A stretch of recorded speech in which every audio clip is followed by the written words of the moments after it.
Precision exercises by the Rafales, by the Su-30 MKIs, and also, of course, by the transport fleet of the Indian Air Force. Joining me on this India Today special broadcast is Air Chief Marshal Rakesh Kumar Singh Bhadoria, former Chief of Air Staff. Sir, welcome on India Today. How are you? Thank you. All well. Thank you. Sir, in 2025, are we better prepared as an Air Force compared to 2019 when Indian Air Force did a Balakot and punished Pakistani terror?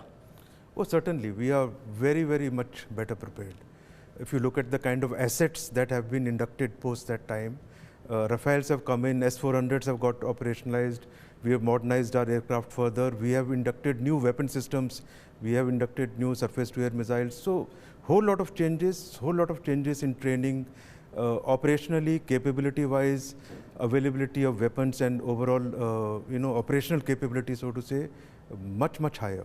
And is that the reason why many say that there is panic in Pakistan, and especially in Pakistan-occupied Kashmir? The kind of exercises Pakistan is carrying out, the Fizai Badr exercise or Lalkar-e-Momin exercise, how would you assess their exercises and preparedness? Yeah, I think the panic is because they know what has happened and who are the people who are complicit in this, and therefore the panic that something after what our Prime Minister has clearly indicated, they know something is going to happen, and therefore the element of panic, realizing one, they are the culprits, second, something would happen, and thirdly, our operational capability, which is much better. And they know our operational capability. Of course, they know our operational capability, they know our intent, and that should worry them. So, when the Prime Minister said there will be unimaginable punishment for terrorists and their backers, now, what is the message that he is giving to the Chief of Air Staff, the Chief of Army Staff, and the Chief of Naval Staff? Oh, clear message is that whatever they do, it must turn out to be unimaginable punishment for the terrorists and their backers. Help us imagine what is unimaginable. Unimaginable is, you see, some actions, non-military, have already been taken on the Indus water, on the diplomatic measures taken. Now, we have to strangle each element. That means we have to strangulate them economically, we have to strangle their terrorist networks, we have to strangle their military and ISI kind of support to their ideology, their philosophy, why they do this kind of thing. How it is to be done will be in a very, very decisive manner. Unimaginable means firstly, identify who are the people, who are the backers, who are the handlers, who are the planners and supporters who gave direction, and thereafter ensure that the action taken is decisive and clear, and overall, level of action, the magnitude will be much higher than before. So I think that is the broad way I look at it. So in the past, what we've already seen is when they did a Pulwama, the Indian Air Force did a Balakot. And multiple aircraft, Mirage 2000s, they went across the LC and bombed across the international border.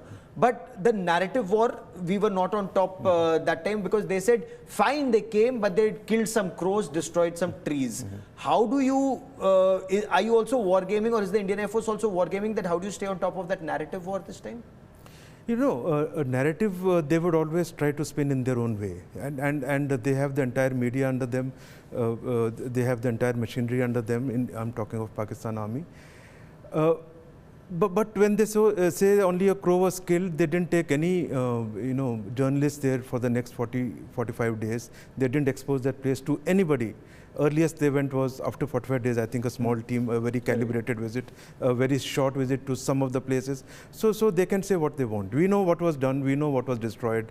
You can see what happened in the aftermath, what happened in the last 5 years. They stayed away from it.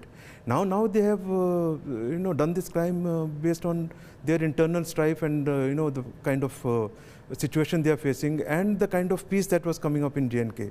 So these are, I think, the reasons why they have reactivated their ideology and philosophy again.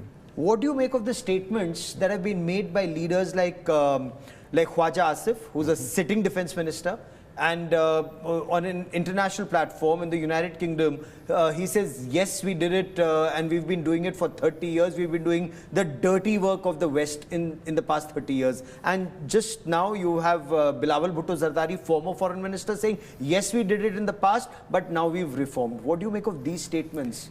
I think very clearly it firstly establishes that they have a complete network with these terrorists. They have a complete setup. They deal with them. They are part of their philosophy, their ideology. And they've always done this. They do something at that time. They say, no, we are not involved. Our forces are not involved. It is not from Pakistan state. These are non-state actors.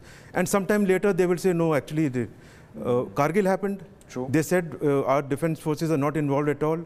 Later on, President Musharraf himself goes around and saying, no, we did this. It was a strategic choice. It was something that we planned and did. They always do this. 26/11, they said they were not involved. Later on, complete involvement came out. Similarly for everything. Now, today, they are saying that they are not behind this. A couple of years later, somebody will come up and say, no, actually, this was our, strategy, and it gave us this XYZ objectives. So this is how they deal. This is what they do. They speak with the forked tongue. Absolutely. Is your appreciation. They lie through the, through the teeth, yeah. Absolutely. And the world needs to see this. Yeah. Over and over again, this has been proven. And the world needs to know, and world has noticed, undoubtedly. But the fact that two powerful senior political leaders are saying this, and one after the other, are they trying to distance the civilian leadership from, and in a way, are they throwing General Asim Munir, the army chief, under the bus? Are they throwing the ISI under the bus? If you ask that way, I think so. I think so, because what has happened now with this killing of 26 innocents, absolute civilians except one, and they brought religion to the front. They identified as Hindus and shot. They themselves clearly understand ISI is involved. They clearly understand the army is behind them. You see the speech by army chief just before this.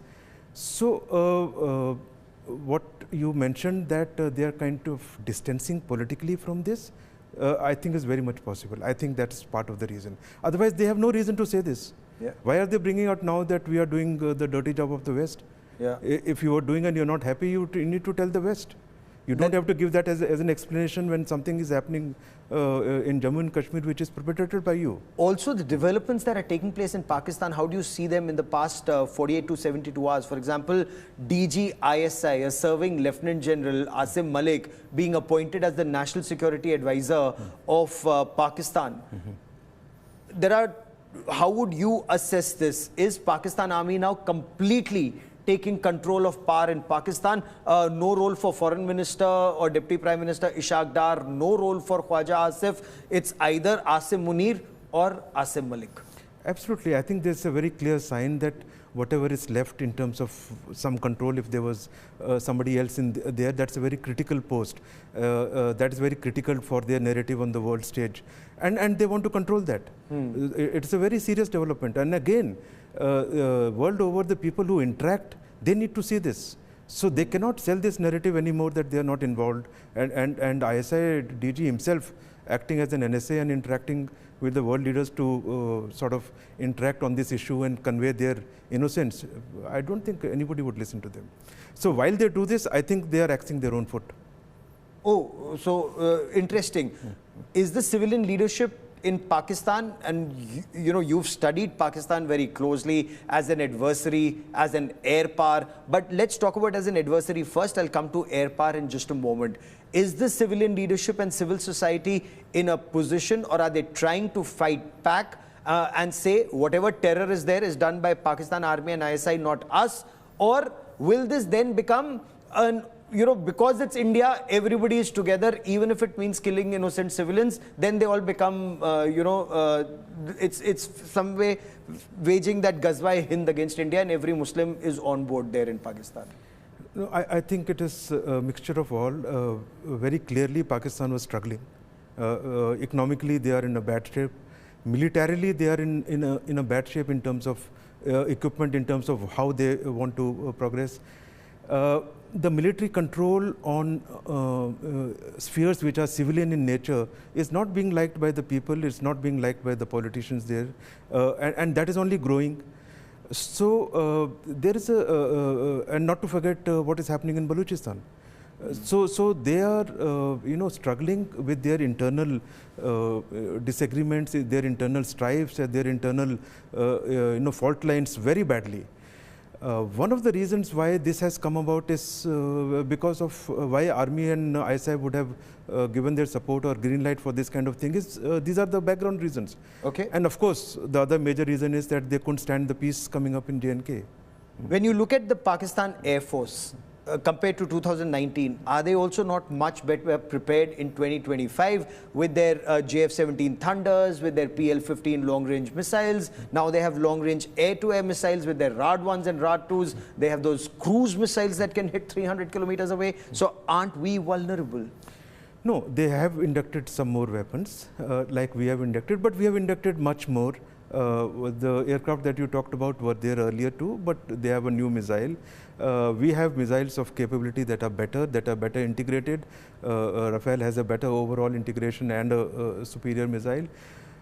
In terms of other weapons, if you take in terms of strike weapons, we are much better in terms of what we have done over the last couple of years. So we need not worry. It is something that they have improved.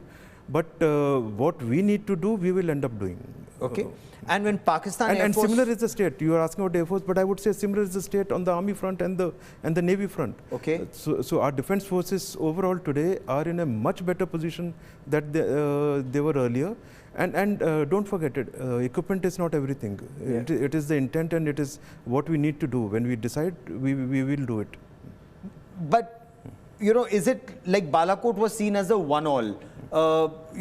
We went and hit Balakot. They were surprised, but next day they mounted swift retort. Even though Vinku Abhinandan went across, that whether he shot down an F-16 or not, we say yes, Pakistanis say no. They claim they managed to get that, equivalence. This time, are we in a position to tell them, and would that mean massive escalation, that we are on top of that escalation ladder and there is no equivalence with that terror state?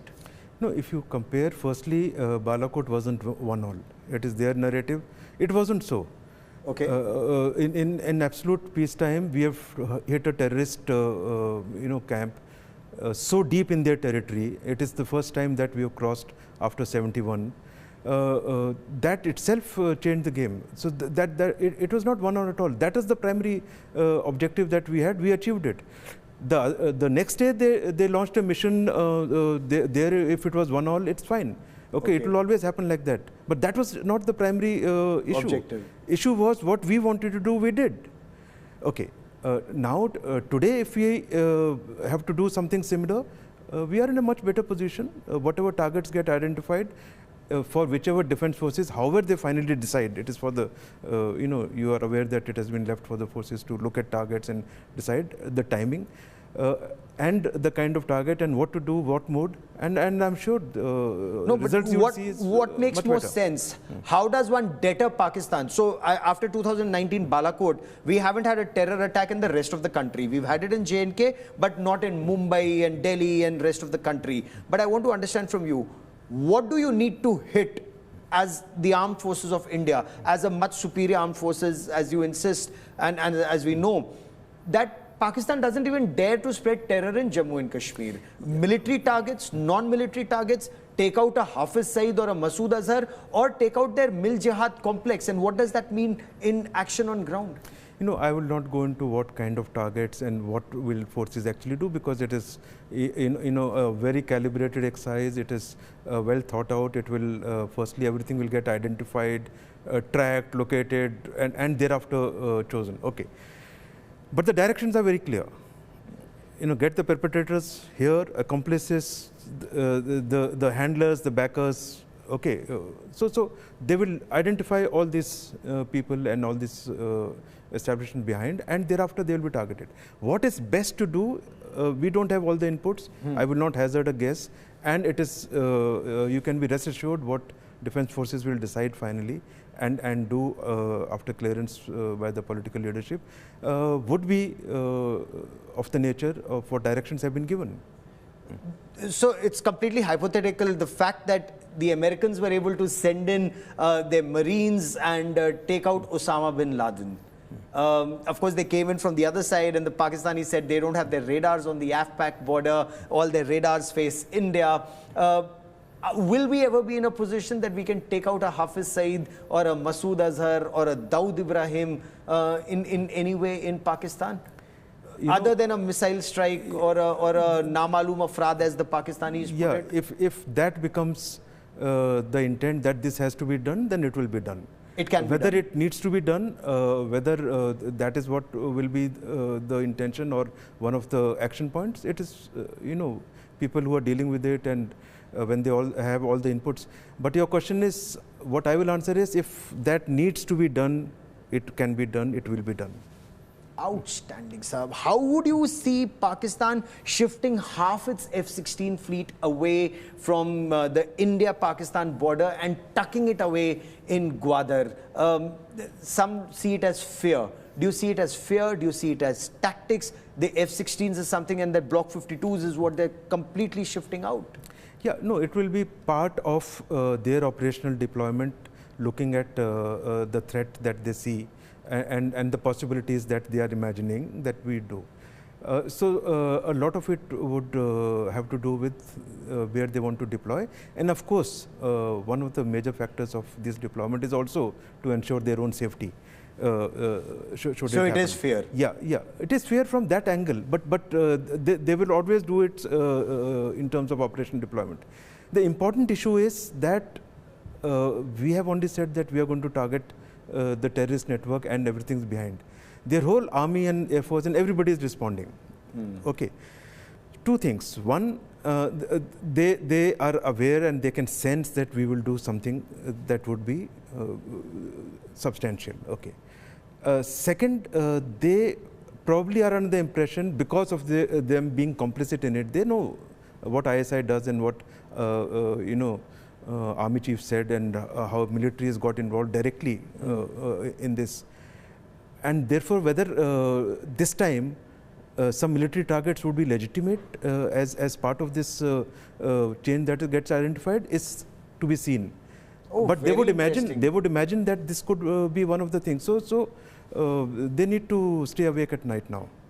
They need to stay awake. Yeah. Pakistan ke matlab achhe din to khatam hai. They need to stay awake at night. But is there an apprehension that while we are focusing on Pakistan punishing Pakistan state-sponsored radical Islamist terror, the radical Islamists in Bangladesh could give us some grief? Is that one of your areas where you would be concerned?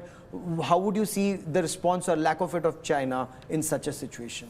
No, China would be wary, firstly. They also, heart of heart, know what Pakistan does, what they have done, and how their establishment, the military establishment, the ISI, the terror network, the LET network, is responsible. Okay.